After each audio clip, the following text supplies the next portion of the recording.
patrons pick / members choice video for this channel. The topic of this video was selected by supporters of this channel on my Patreon and YouTube memberships. Each month, the Boost Row and higher tier supporters get to vote in a poll to select a video topic, a special video topic.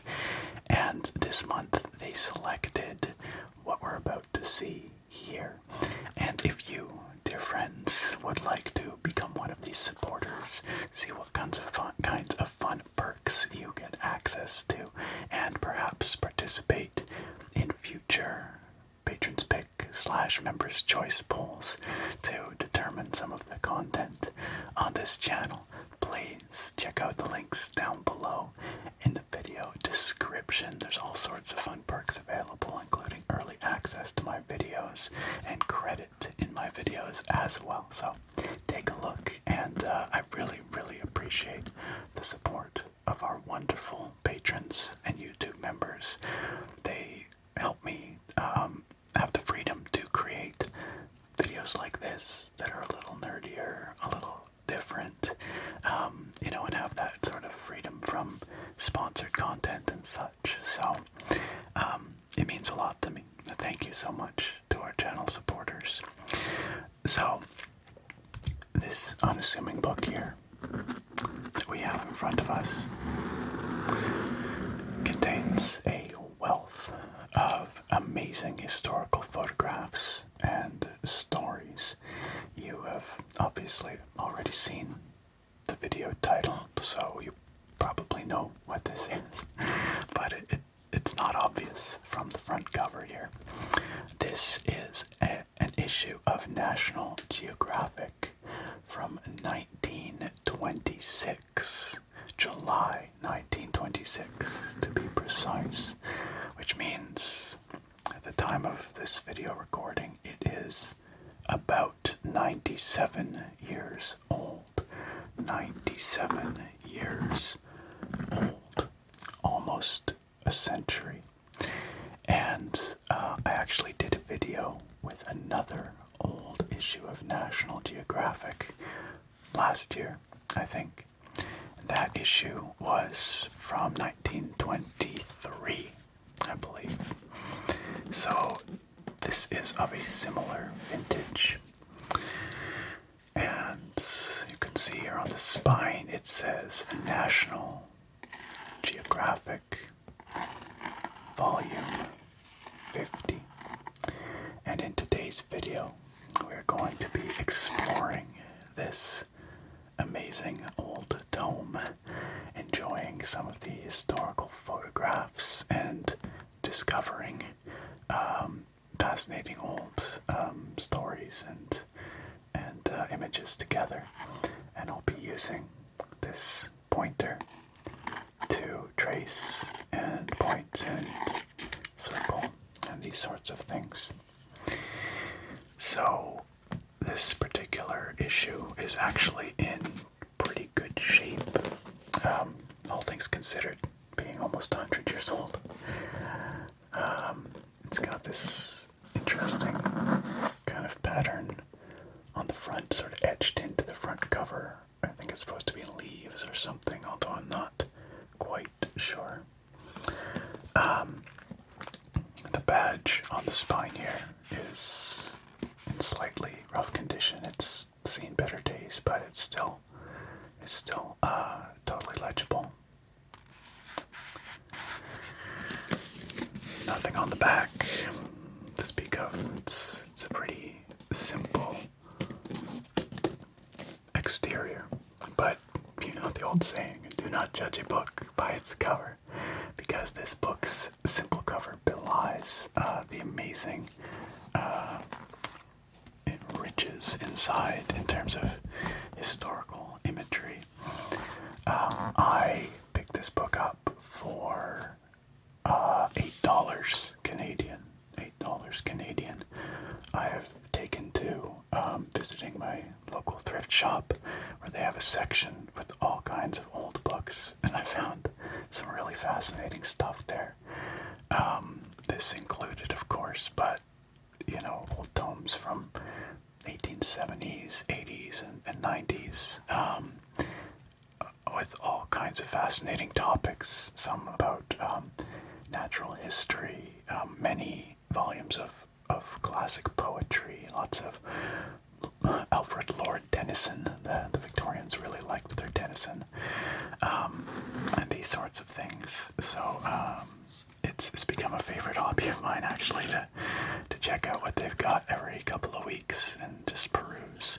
And none of them are expensive, honestly. I think at $8 Canadian, this might be the most expensive old book I've bought there. So, really cool stuff. Inside the front cover, we have actually a really beautiful, I don't know what you call this, a book binder. Any book binders out there, help me out. This piece of paper glued onto the inside of the front cover. We'll call it the cover piece. That's not right. That's not what it's called at all. But it's got this kind of like wavy look in the background, and then this sort of gold webbing, almost like a crackle effect, sort of tracing throughout. It almost looks like a piece of malachite stone with these gold fissures in it. Reminds me a little bit of that traditional Japanese art of kintsugi. Kintsugi, I think it's called kintsugi. Where you mend a piece of broken pottery or china or something, porcelain, with gold, and it highlights the imperfections. Anyway, just kind of what it makes me think of. But it's pretty. This piece here, I don't think was ever anything. I think this is just a side effect of how it is bound. I don't think anything was ripped out here. And then here is this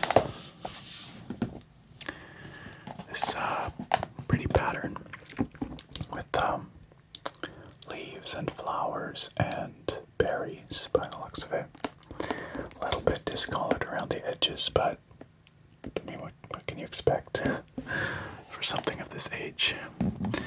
All the photographs and whatnot inside are in pretty much pristine shape, so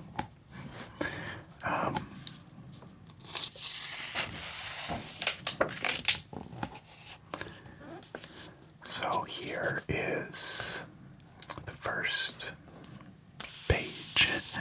You can see here the National Geographic magazine, Volume L, Number 1, July 1926, published in Washington, D.C. And this first story is actually pretty fun.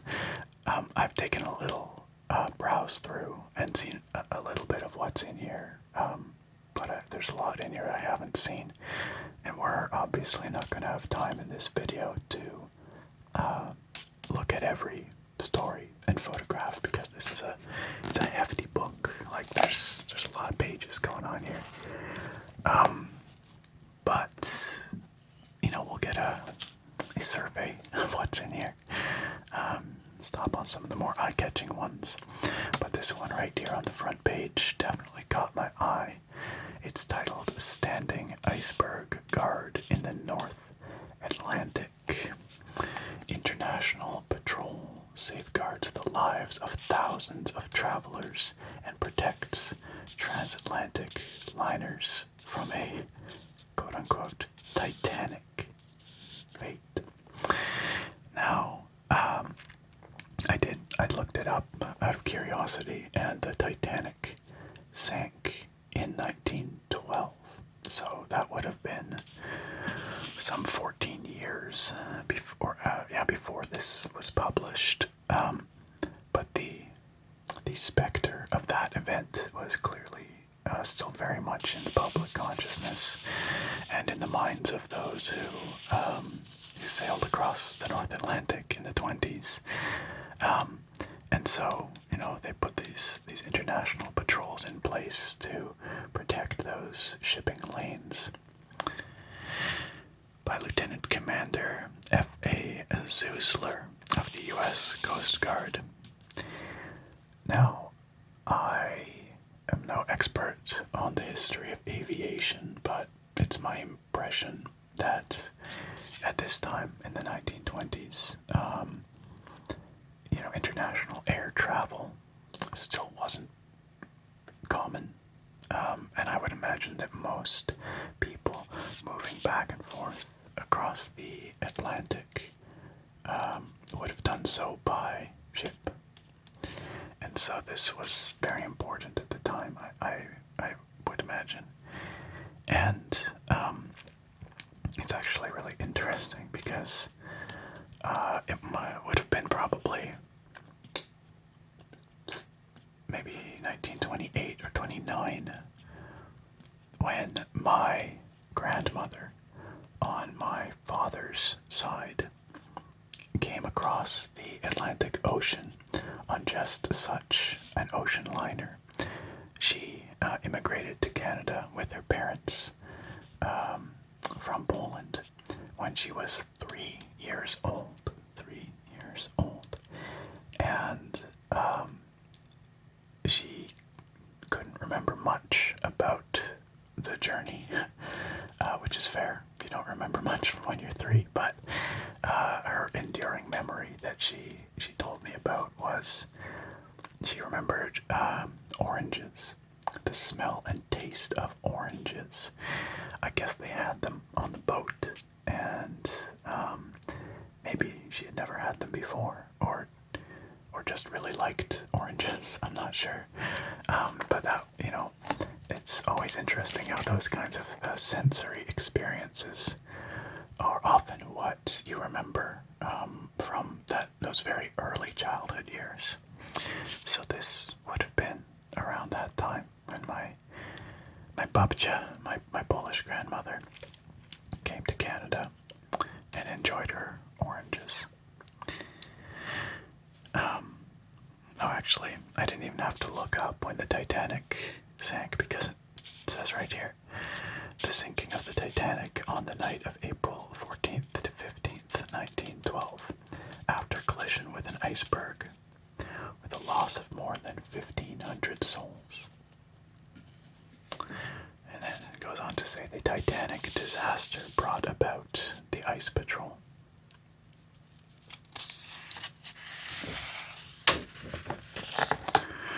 And here we have our first photographs. National Geographic, of course, is renowned for its photographs. Still is, but it was the case back in the 20s as well. And we have here in this book a lot of these black and white photos, but also some color prints as well, which are just so fascinating. They're like a window into a past world, and we will get to some of those, but these ones here in black and white depict an absolutely massive iceberg. The scale is revealed by this small boat being rowed by a few brave sailors. I feel like I would be really nervous rowing that close to a big iceberg. You never know when it's gonna flip over, or like a big piece is gonna cab off into the water. But in fact, it looks like maybe that's happening in this shot. It looks like there's at least some waves crashing against it here, but they could have maybe been due to pieces of ice falling off. I don't know. It says here, the white terror of the Atlantic ship lanes. A suitably dramatic title. And here we have a photo of one of the ice patrol ships. It says an ice patrol cutter in heavy weather at sea. You can see the big swells of the ocean, these massive waves crashing against the bow, sending icy cold salt spray across the deck. I would not have wanted to be on one of those vessels back in the day. Probably very cold and very nauseating if you are susceptible to motion sickness. So here's a map showing the various patrols. These are all out of England, it looks like. Heading across to the Canadian coast, east coast, the maritime provinces, and then down as far south as New York, by the looks of it. These would have been the major shipping lanes, I suppose. That checks out where all the people, but also the goods, would have moved across the North Atlantic.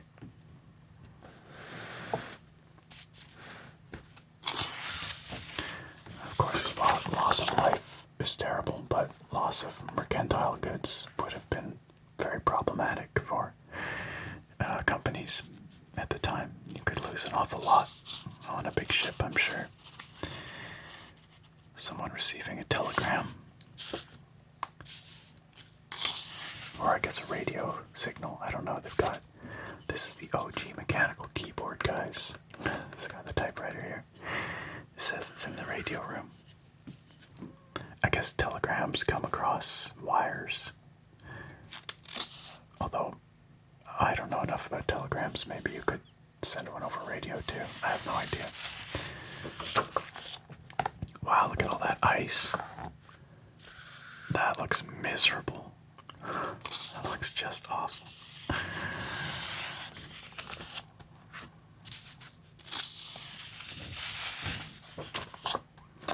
Another big iceberg. I think they're shooting it.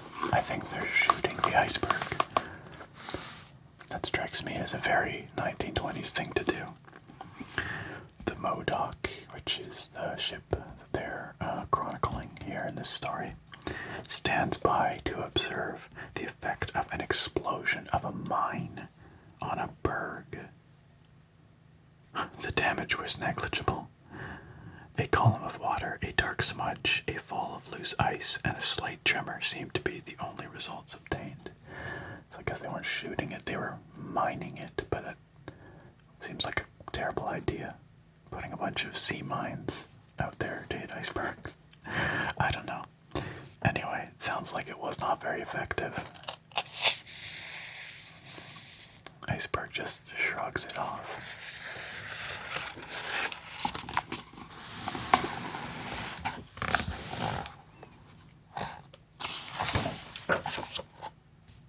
Someone's standing on an iceberg. Wow.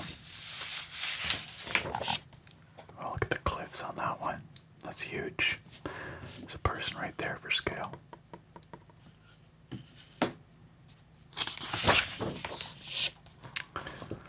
Many photographs.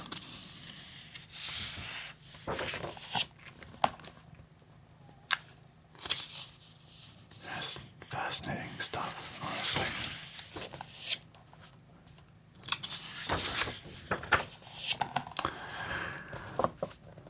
Next story up, it looks like we have one about waterfalls, the world's great waterfalls. You know, interestingly, I did not see a table of contents, so it's possible something is missing here. Or maybe the contents are in the back. Let's take a quick look and see. Because, as you can see, there are so many pages here. And as much as I'd like to go through the book and, look at every story, I don't think we're going to have time, at least not in this video. Oh, that's pretty. The Church of St. Sophia in the Venetian walled town of Famagusta on the island of Cyprus. That's gorgeous. Hey, look at that. Parachuters. Nope. No table of contents to be found. Alright, well, we're just going to have to just flip through and pick and choose as we go. I'm sure this is fascinating about these great waterfalls, but maybe we can just jump ahead and look at the next story. Hey, there's the Niagara Falls in winter. Have any of you ever been to Niagara Falls? I had the chance to go, about 10 years ago now, I guess. Maybe 9. In the winter time. And it wasn't quite as frozen looking as this, but it was very icy. It's an absolutely unreal amount of water that moves over those falls every day. Wow. Panoramic view of the Iguazu Falls in Argentina. Now that would be quite something to see. Okay, this looks neat. We've got some color pictures here. Streets and palaces of colorful India. A young student of Hindustan. Really cool. I always love these old color photographs because they just make it come to life in a way the black and white doesn't. I should also point out, as I did at the beginning of my last National Geographic video, that there are likely some problematic and outdated terms or descriptions or ideas presented in this book that don't represent modern realities. And if you are easily upset or sensitive to those kinds of things, I give you this warning. But I also think it's really important to understand the historical context in which these problematic thought processes and terminology emerged, and understand how we've moved on since then, or how we've improved our sensitivity as a society, right? This is an artifact of its time, and so I think it provides that interesting and crucial context, really. But I just want to throw that out there. It's important to bear in mind. You never know what exactly you might encounter in old books like this. But, oh, that's very cool. Looks like a little cart here. A couple of cows. A gorgeous, amazing temple here. Or, archway. It's a palace, actually. It's not a temple at all. The gorgeous second entrance to Jaipur's palace. Incredibly ornate.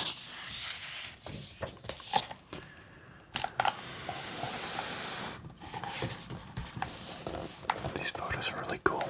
Like, this looks like it could have been taken yesterday, A little bit of a filter on it. But, we got all kinds of food, fruits in the street down here. The Bombay fruit merchants present their tempting array.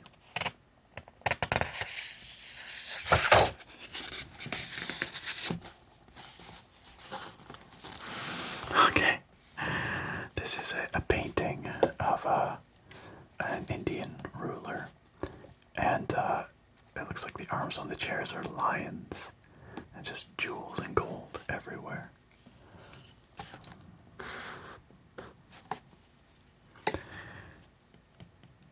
The entrance to the city that will never wake. That's kind of ominous. And bread merchants in Bombay.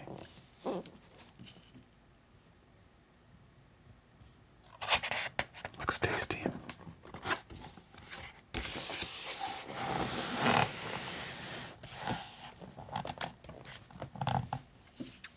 Got a camel over here and an elephant down here.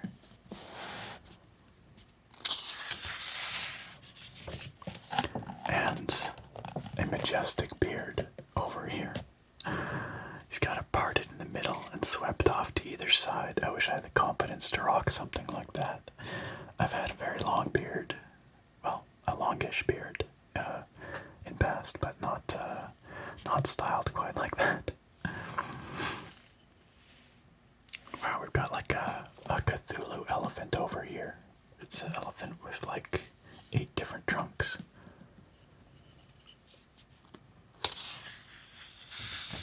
I don't mean any offense, by the way, if that's offensive to somebody. It's a fascinating concept of octo-trunk elephant. I don't know if that's a religious symbol or something, but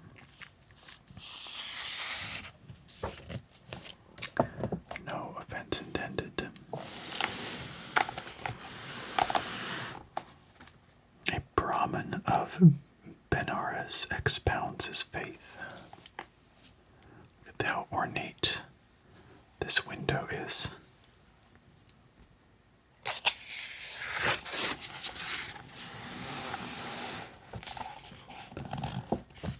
Gorgeous textiles here.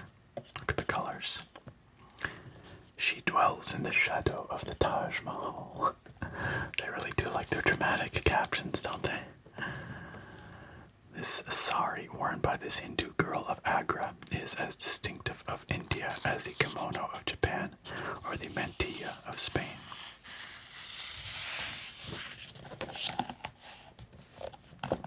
Some amazing building facades.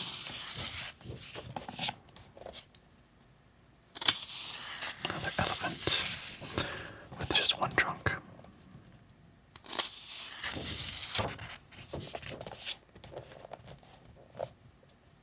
Nirvana attained.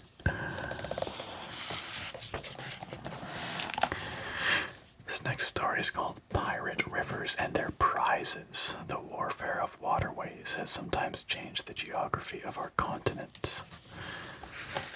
All of these sound like fascinating stories. And I will say that if you guys really enjoy this and would like to see a follow-up with this particular National Geographic, please do let me know.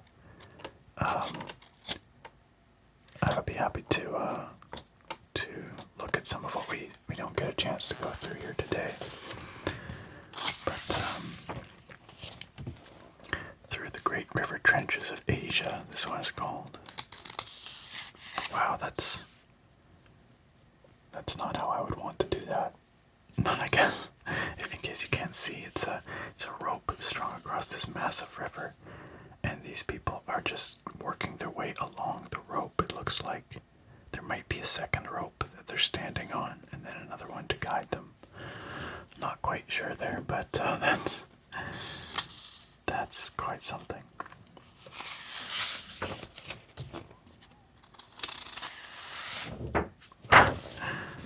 I think they're bringing a dog across here. Or a horse, maybe. It might be a horse. Yeah, I think that's a horse. One of the horses of the expedition being sent across the rope bridge at Teku. Wow. I bet you the horse was not a fan of that. They do not look like they're having a good time.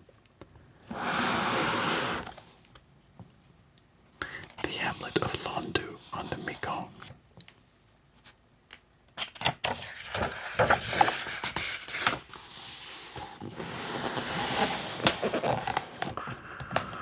Some gorgeous mountain scenery here. 3 Nashi lamas of the Kangpo Lamasery in front of a shrine.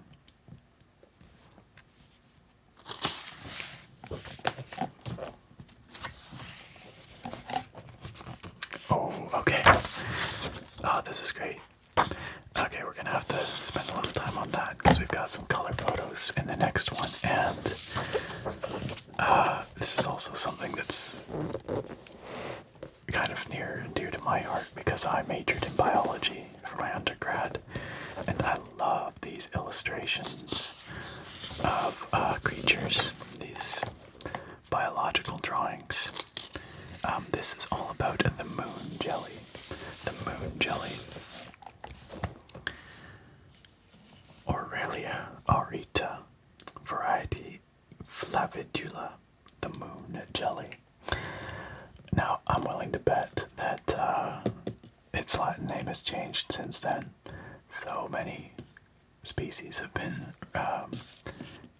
reassigned to different parts of the phylogenetic tree and renamed, and the nomenclature of plants and animals, or of life species, is a constantly evolving thing, and sometimes you see over the course of a decade, even the genus of a species will change many times, especially, systematics have really been in high gear since gene sequencing became available, and we were able to start really elucidating the actual genetic relationships between organisms, rather than just lumping things together that we thought looked similar or acted similar or whatnot.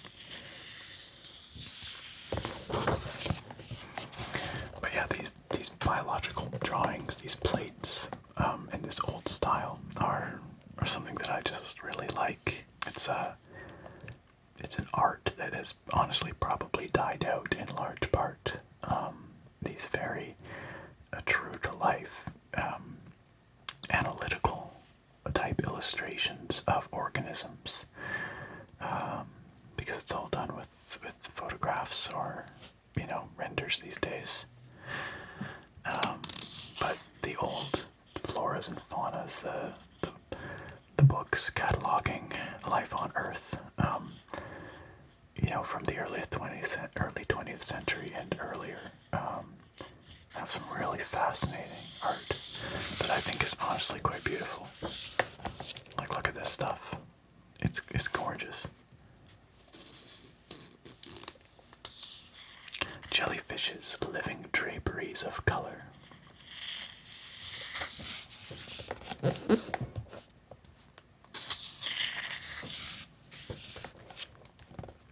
This one looks like a mushroom under the sea. Eutima variabilis.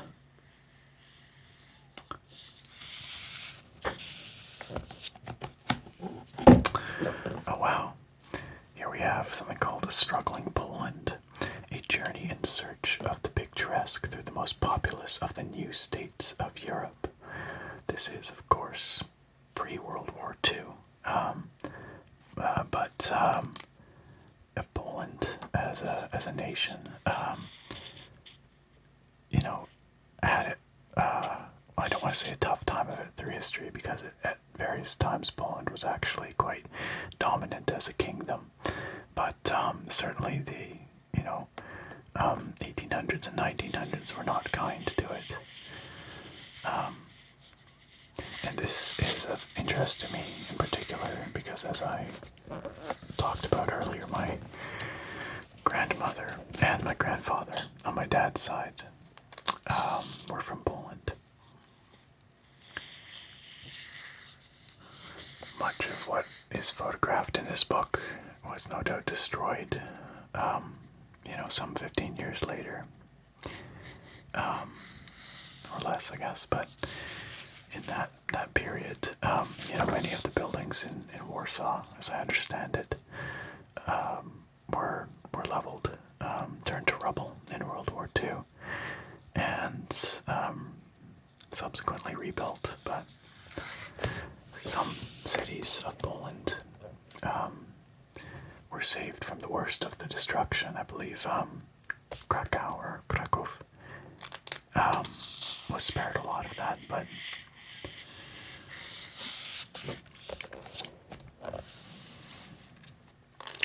the new Poland has torn down this Russian cathedral in Warsaw. It's too bad. It's a gorgeous cathedral, but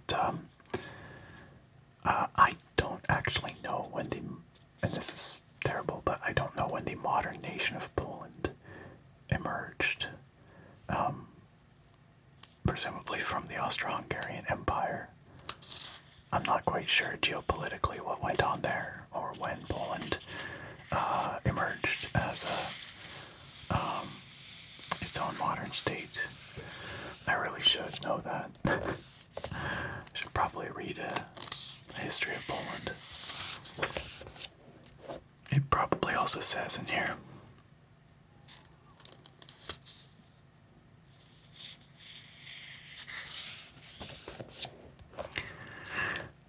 We got some traditional Polish garb over here.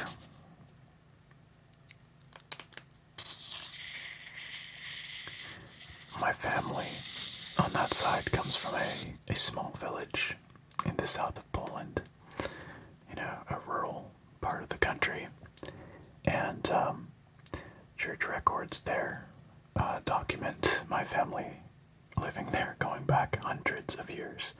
I want to say to the 13 or 1400s or something like that, which is pretty remarkable. I mean, they were clearly, people of the land, and still are. They still live there. So, but some families just don't move much over centuries, I guess, despite geopolitically, things changing around them all the time, living through, Poland's high points and low points, where it was, a dominant kingdom defending Europe against Mongols, all the way through to,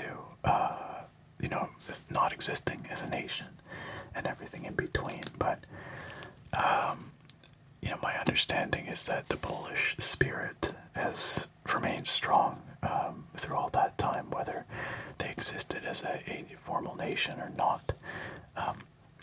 You have to be pretty culturally resilient to retain your traditions and persist as a people and a culture through that kind of tragedy and horror and oppression.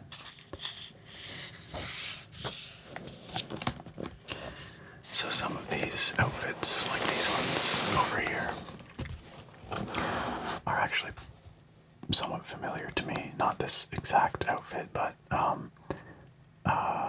my babcia had some paintings of ladies in traditional Polish garb, and I want to say when we went to visit the village, oh gosh, almost 20 years ago now, I went with my family, and I think there was some kind of community event. I seem to remember a choir. There was some singing, which one of my relatives was part of, and they wore their traditional outfits like this.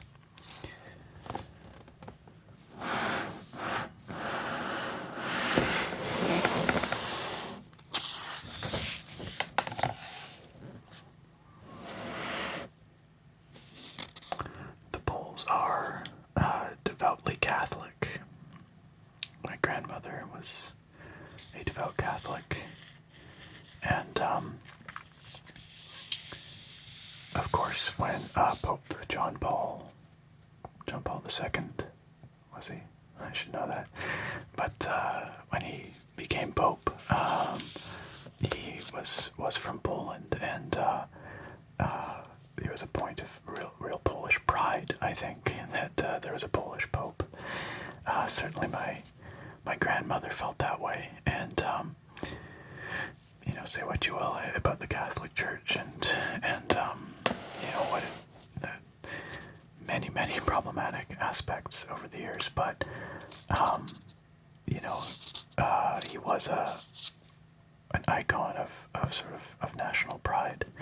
I remember my grandmother had a statue, a wooden carved statuette of the Pope, with his hands raised up. I'm actually not sure what happened to that statue. It's probably in a box at my parents' place, if I had to guess. This guy, holy cow. I think I would crumple under that weight.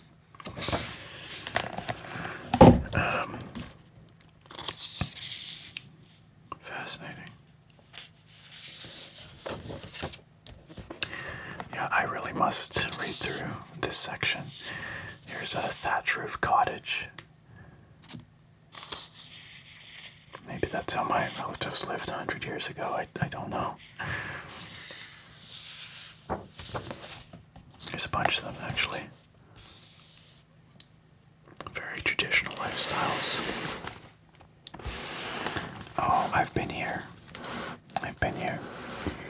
This is a picture of Wawel, the castle hill of Wawel in Krakow, the Hill of Kings, as seen from the bridge to the west.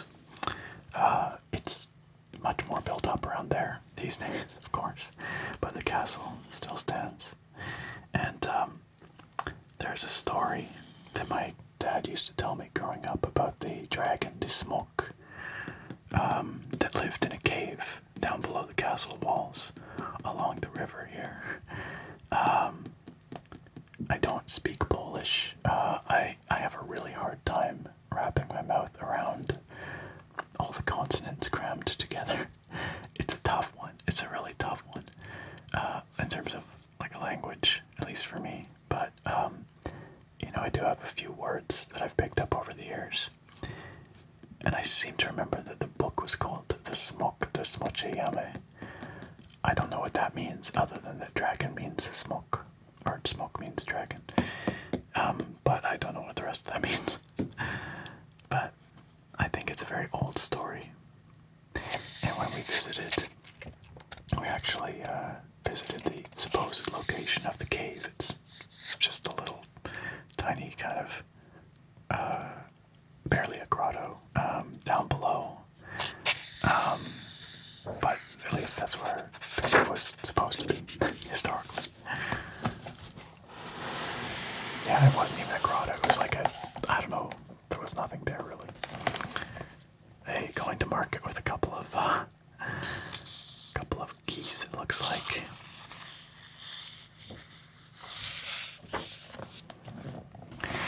More traditional outfits. Some amazing skill in creating these textiles.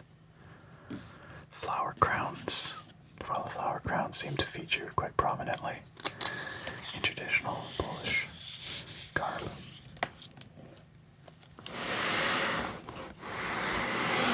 Oh wow. So, this is actually like shockingly close to where my family is from. This is a picture of Zakopane, which is a mountain in the Polish Tatra Mountains. And these days it's a popular winter sports destination for skiing and that sort of thing. But these are the foothills north of Zakopane. And yeah, this is exactly the region of southern Poland where my family has lived for hundreds at least of years, maybe thousands of years, for all we know. They don't seem too inclined to move, so. But this kind of landscape with the rolling foothills and the fields of wheat and the pastures for sheep, and then the villages dotted throughout. This is exactly what it looks like to this day, probably, but at least when I was there, 15 or 20 years ago. And it's a very beautiful landscape. It's quite gorgeous. Very bucolic. In a way that I appreciated.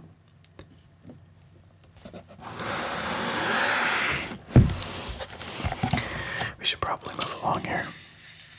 It says here Krakow has one of the finest squares in Europe. Yeah, it's got a really amazing central town square. I can't remember what it's called, but they have the cloth halls there, as they call them, which are a market basically. Then they have there's there's the tower, like the town hall tower, and then a gorgeous cathedral on that square as well. Hey, some guys rocking some pretty cool jackets. Geese and chickens. Wow, this just kind of keeps going, huh? A country villa in Poland. Okay, we should probably move along, eh? Looks like that's the end there. Anyway. Siena's patio, an Italian inheritance from the Middle Ages. So, weirdly enough, I've been to Siena as well. It's a hilltop town in Tuscany, and it's a gorgeous town. I didn't spend much time there, just an afternoon. We basically stopped there for lunch. But, oh, maybe I'm lying. I don't know. Okay, well, Siena is a town in Tuscany, but it looks like these pictures are of the Amalfi Coast, which I've also been to. And it is freaking gorgeous. I'm really glad they chose color photos for this because it is such a stunning part of the world. On the Amalfi Coast, I hiked a trail which basically follows the cliffs up here, probably, actually, if this is Amalfi. Called the Path of the Gods. I can't remember the Italian name. It's something like Sentiero del Dio or something, but Path of the Gods. And I can see why they called it that, because the views out across the ocean and north up the coastline are just phenomenal. Just one of the most beautiful places I've ever been. I would love to visit again. That was about 8 years ago. 8 years ago. Is this, where is this? The Palatine Hill, I guess, in Rome, perhaps. Okay, it seems like these photos are from all over Italy.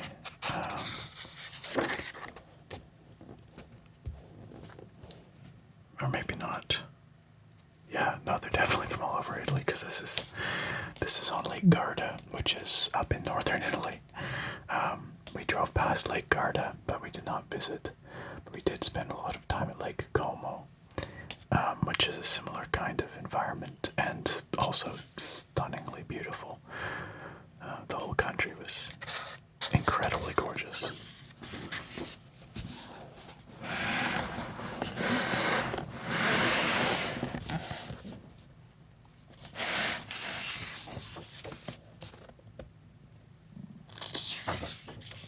I'm sad we lost the color photos. Oh wait, we're on to something else now. We're not in Italy anymore. What are we doing now? Marching through Georgia 60 years after. Huh. This is going to be lots of photos of the American South, I suppose. Sadly not in color, but...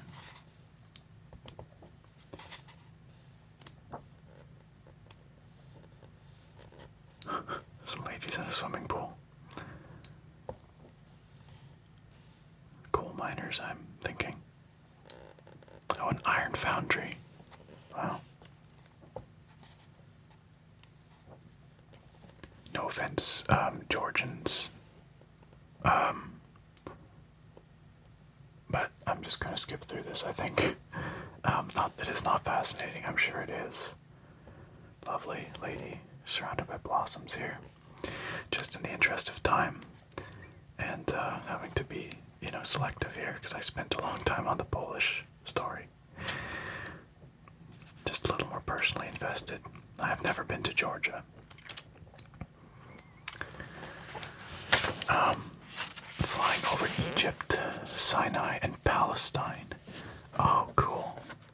Looking down upon the Holy Land during an air journey for 2.5 hours from Cairo to Jerusalem.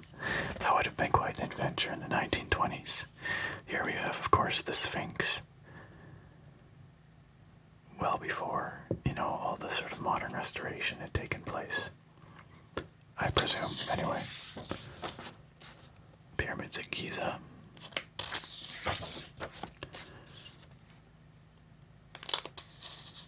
A close-up of an Arab encampment in the Sinai Desert. Oh, wow. Wells in the desert. Oh. Suggest craters on the moon. Yes, a little bit.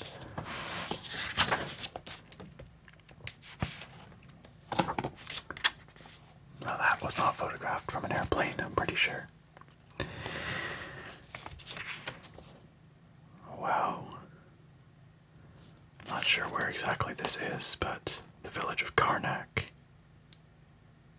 I would love to visit Egypt one day. It is very high on my list. I hear it is a challenging place to travel in some ways, but I feel like I just have to one day. I guess the famous Hatshepsut temple here. A funerary portrait.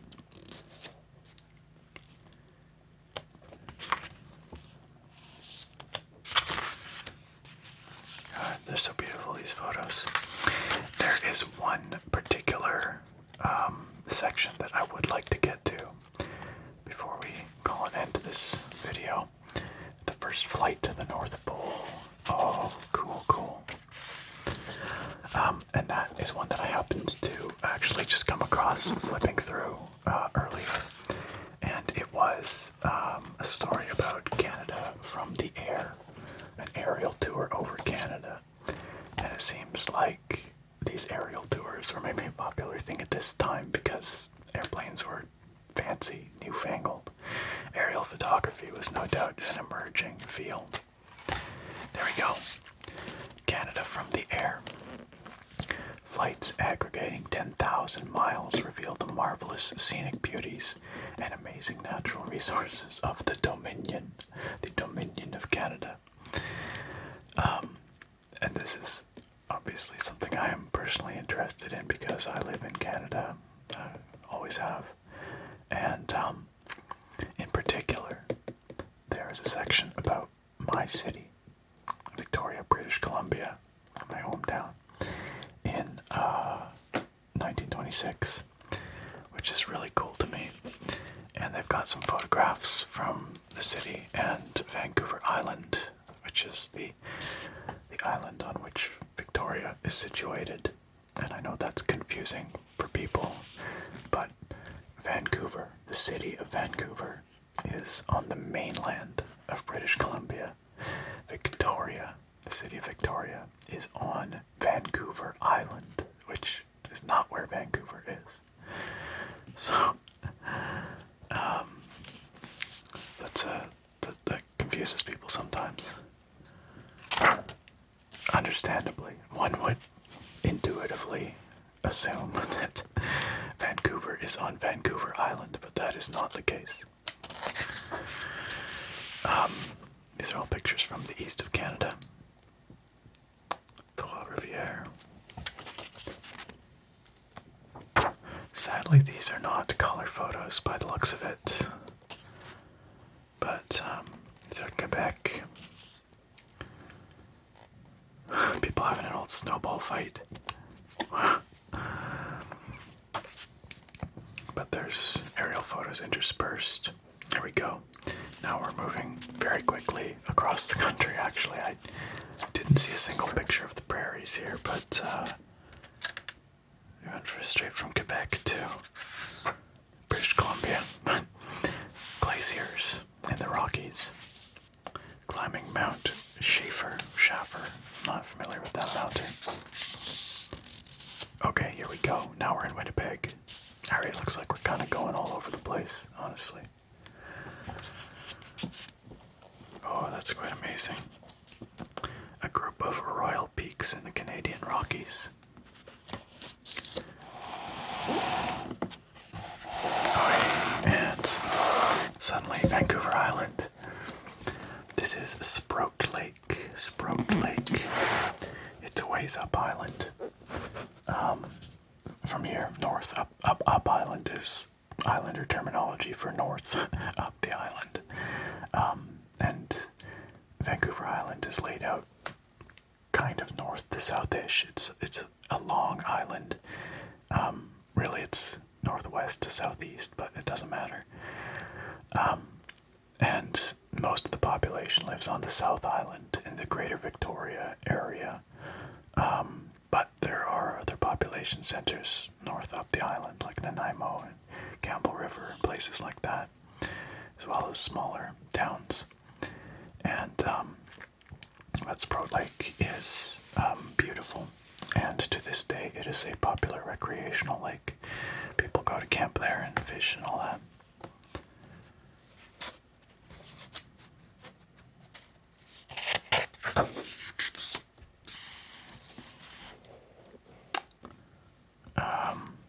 I reckon this is in Alberta, the Albertan side of the Rockies. Not sure.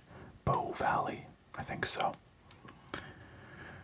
Oh wow, this is also Vancouver Island. I wouldn't have guessed it, but this is an oat harvest on Vancouver Island, British Columbia. Canada's fertile soil has made her a land of promise for thousands of immigrants from overseas and the United States. But the Dominion is still population hungry. You hear that, folks? We need more people. Agricultural settlers, backed by muscle and brains, are vitally needed to open up vast extents of virgin land and to help carry the burden of the national overhead. So, obviously, things have changed quite a bit since the 1920s, and land on Vancouver Island, especially in the Greater Victoria area, is some of the most expensive in Canada. Maybe they did a slightly too good a job of advertising how nice it is here, because lots of people moved here, and now it's super, super expensive to live here, which is too bad, because I like living here. I've lived here all my life, more or less, and I'd like to continue living here, but the prospect of buying property, a house, for young people today, like millennials and Gen Z, is daunting, to say the least. Daunting. But we do what we can. We do what we can.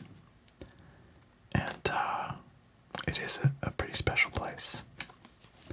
I should be saying, it's terrible here, never come here, stay away. Don't come. But it is a very special place, and that's why I want to stay here.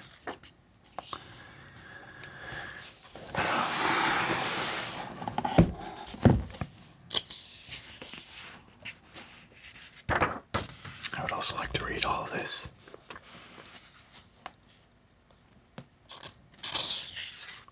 Ah yes, the Thetford Asbestos Mines, that classic national landmark. Now we're back in New Brunswick over here. Wow, look at all those sardines. Bet you it's pretty ripe in there. Tinning sardines. Wow, those are some big pumpkins.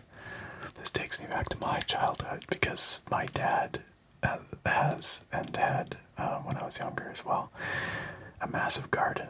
He's got quite the green thumb, and I grew up in the countryside, more or less, on an acreage. We had a farm, and we had an agricultural fair, a local agricultural fair every year, one of the oldest in Canada, actually. And my brother and I, we would grow fruits and vegetables for competition. And so the biggest pumpkin competition was always one of the most fiercely contested. there's a certain element of pride to winning the biggest pumpkin, largest pumpkin competition. And so we would attempt to grow monsters like these. You can see that when they exceed a certain size, they start to squash under their own weight. Pun slightly intended. They get flattened as their own weight kind of squishes them. But, yeah, these are big. I don't think we ever had a pumpkin quite that large, despite our modern fertilizer and whatnot. But, this big, for sure. We had pumpkins that big. We usually won. I'm just throwing it out there. Most years we would win. Other categories too. Where's this? Oh, okay, Breton. Cool. Wow, look at those tuna. Huge tuna. On the Atlantic coast.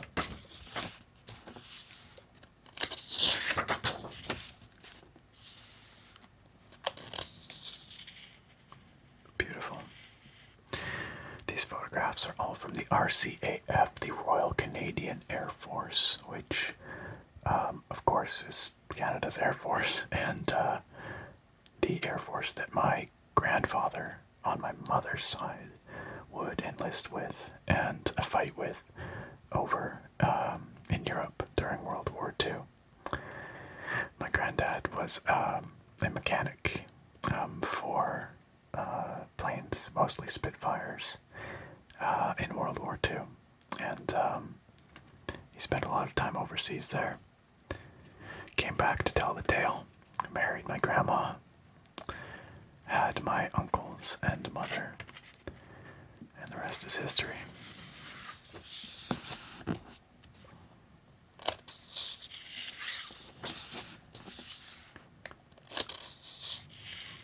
Here they're dynamiting a log jam.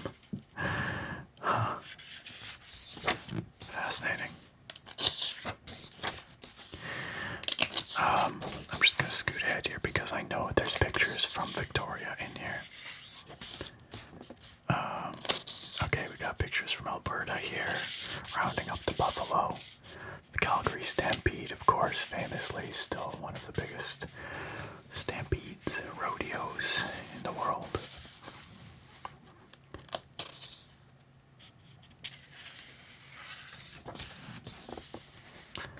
Lake Louise, the famous Lake Louise. This is taken from, I think, kind of where the Fairmont Hotel is there now. The Fairmont's probably a little further back. I'm not sure if it was constructed at this time or not.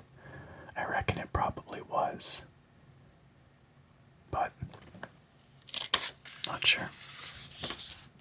Oh, a bunch more fish.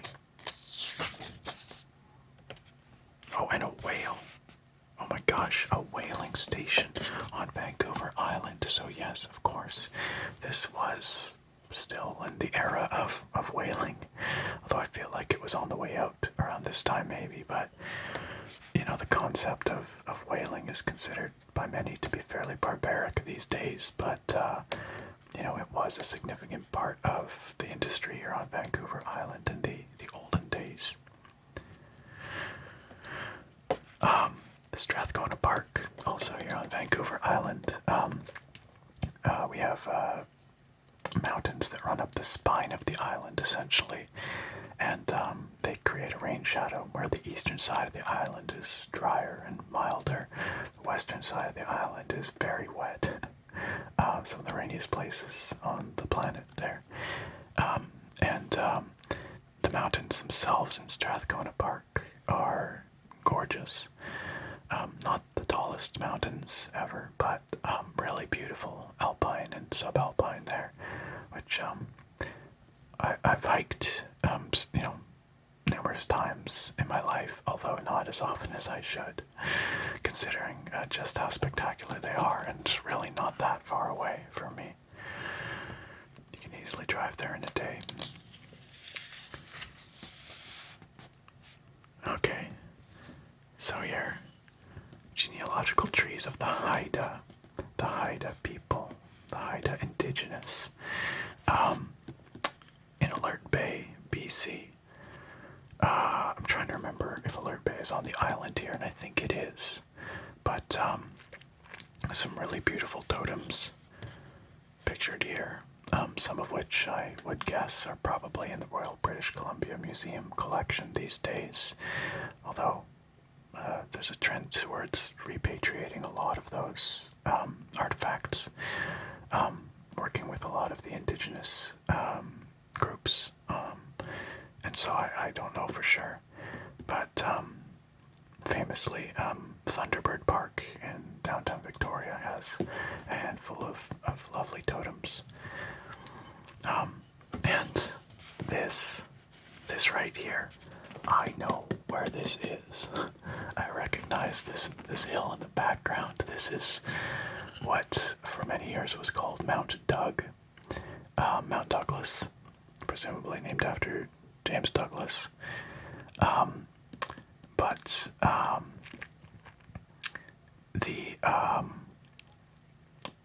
modern name for it, the current name, and I guess the pre-European settlement name for it is Picoles. Picoles. That's the indigenous name for this mountain. And these fields down here are in what's called the Blenkinsop Valley. The Blenkinsop Valley, which is to this day still an agricultural region, despite the fact that the city of Victoria has largely enveloped it with suburbs now.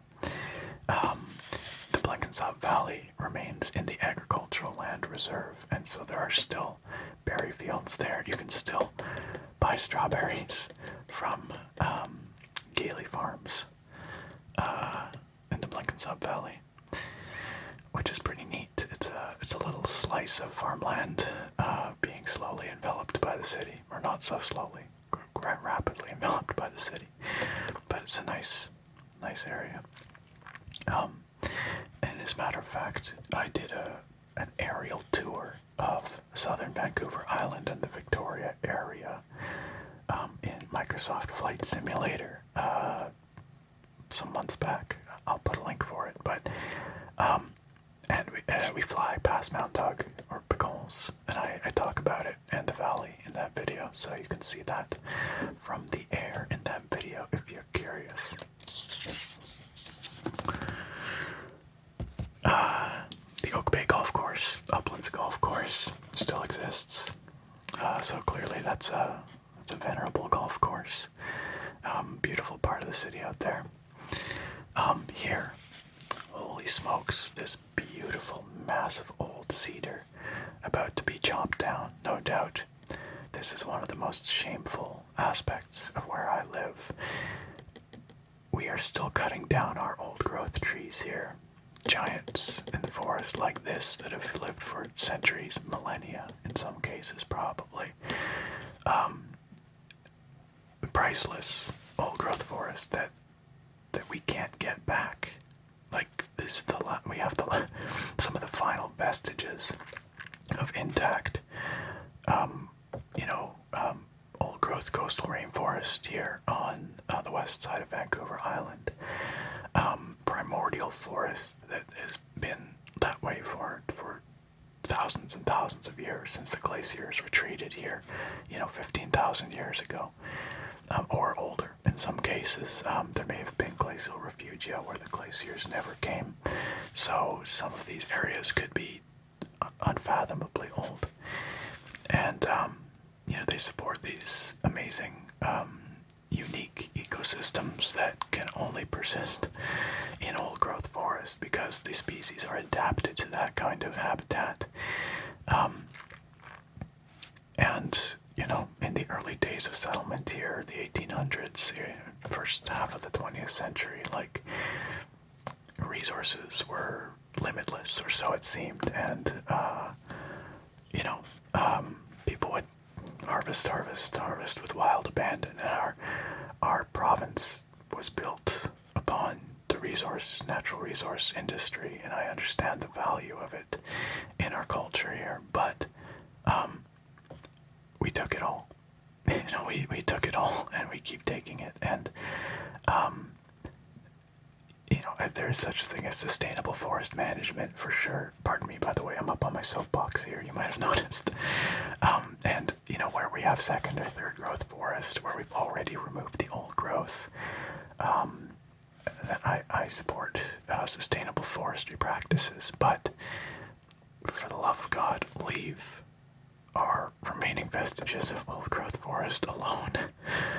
Once they're gone, they will never come back. We'll never have them again. Not like this. And it's such a small fraction of the forest on Vancouver Island that is still untouched, relatively speaking. Still old growth, first growth. And it's not just a national treasure or provincial treasure. It's a global treasure. Like it is the legacy of humanity, because it is unique in the world, and it's so shameful. It's just really disgusting, actually, if I'm being honest, that we still harvest that stuff. Anyway, this is a chill ASMR video, and you are not here to hear me rant about old growth deforestation, but they are special places. Beyond the ecological value, which is immense, the aesthetic value, the spiritual value, the cultural value of old growth forests cannot be understated or overstated. Cannot be overstated.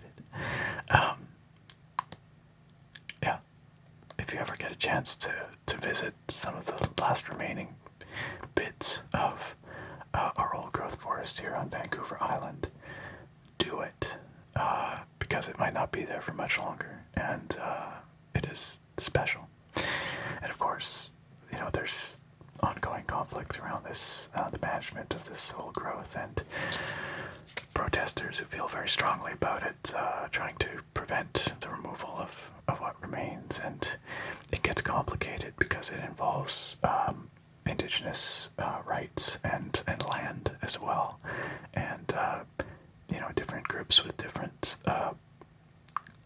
values and priorities. And I understand it's not a simple issue, but to me, it's something that transcends all that. Like I say, once it's gone, and it belongs to our shared human history, on this planet. Anyway, there we go. So this is downtown Victoria, and this video is getting pretty long, so I think it'll probably be where we end it. But this is a nice opportunity for you to see a little bit of where I live. This is the Parliament buildings, the legislature, technically, I guess, the provincial legislature. And this building was designed by a famous architect by the name of Rattenbury, and built in the late 1800s. And it's quite beautiful. It's one of the sort of dominant features of downtown. And as you can see in this picture here, it is situated on the inner harbor of Victoria, British Columbia. It's right over here at the far right. That's this building. We have here the Empress Hotel, which is a very famous Fairmont hotel, still there, very expensive. And then this whole situation here, the steamship terminal, this doesn't exist anymore. Obviously, the amount of transportation by water in and out of Victoria, at least the downtown, has declined over the years. But there is still a ferry that comes into the downtown harbor here. It's called the Coho, and it goes between downtown Victoria and Port Angeles in Washington State. So if you want to get down to the Olympic Peninsula in Washington, it's actually a pretty quick ferry ride, like a couple hours from downtown Victoria. There's also the Clipper, which is a hydrofoil type boat that goes to downtown Seattle. Not sure if it still runs. I think they shut down over COVID. I'm not sure if they've started up again, but I hope they do. It's expensive, but it's a very convenient way to get to Seattle from Victoria. But yeah, this whole steamship terminal structure here is no longer there. But there's a much larger harbor down here with lots of docks where people park their, or berth, I suppose, their expensive sailing boats. Every once in a while we get a big tall ship in town, berthed down on the inner harbor. In fact, literally tonight, my fiance Sarah and I were downtown, just over that way a little bit, and we saw a big tall ship with big masts. It was a two-master, just anchored, docked just a little ways up there. And again, if you'd like to hear more about this area, some of the history and all that, I do have that video, that aerial tour of downtown Victoria, British Columbia, in Microsoft Flight Simulator that you can check out. I spent some more time talking about this stuff. But yeah, it's always really fascinating to me to see how things have changed over the last century. You could take this picture today and it would look almost just the same probably. But, the surrounding harbor here has definitely changed. So of course much more built up all around. And this piece of land right here on the corner, next to the Parliament buildings or the legislature and the Empress, this is now occupied by the Royal British Columbia Museum, which I mentioned earlier. Very cool museum. Struggled a little bit in recent times with Indigenous relations and things like that, but still a fantastic museum, well worth visiting in my opinion. And then here we have Vancouver back in the day. Let's take a really quick look here, but Vancouver of course has exploded since this time. I don't know what the population was in 1926, but bet you it was a far cry from the 1.6 million or so people that live there today. Yeah. But you can still see the log booms, these big rafts of logs. You can still see them on the Fraser River in Richmond and Langley. And so that, that part of our resource industry, like I say, is still alive and well. Forestry is a big deal here in British Columbia. Well, there is a lot more to see here. Got some color photographs coming up. Looks like, not sure where these are.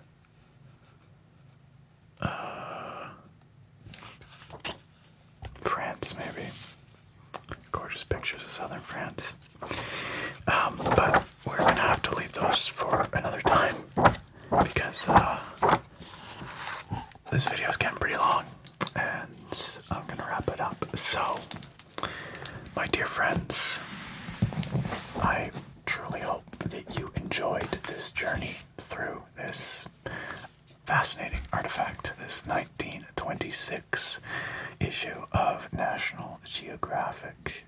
It's just such an amazing perspective on the past. I love finding these. I will keep my eyes open for more of them when I go down to the thrift store there. But we can always spend more time with this one or the other one I have from 1923. They both have more fascinating content and photographs, as we've seen. So, thank you for watching. A big, big, big thank you once again to our supporters, our dear patrons, and YouTube members for their generosity, for, as I've said, giving me a certain amount of freedom to indulge in these kinds of videos, which, let's be honest, are not, sort of mainstream popular. They're not about the hottest new game or the hottest new keyboard or whatever, but there's something that I really enjoy and that I hope you really enjoy as well. And if you would like to support me in creating these kinds of videos, this kind of content, and help me have a bit more of that freedom, that independence to do so, please consider checking out the links down below in the video description to my Patreon. memberships, there are other fun perks that you can get, like early access to my videos as well. All patrons get early access to my weekend videos. And of course, at the Foos Row and above tier, you get to vote in a monthly poll to determine the topic of a video. And this has been May 2023's Patrons Pick / Members Choice video. So thanks to those Foos Row and higher patrons and members for voting for this topic. Thank you all once again for joining me here. I hope you found this interesting. I hope you found it relaxing. And I look very forward to having you back here next time. Farewell for now, my friends.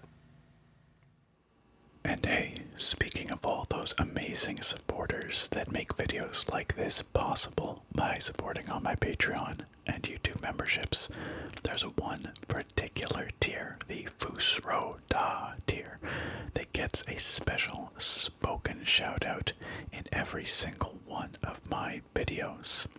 And our Foos Row Da tier patrons for this video are Dragoon 88, James C., Captain Vanquisher, Ragnar Ragnarsson, Jake Luffney, Blacktooth Bob, Rango Steele, Angel Garcia, and Drummer Britt. What a fantastic group of folks. Once again, all those patrons and YouTube members here, I appreciate them so very much. Their support means a lot to me. So thank you, all you supporters.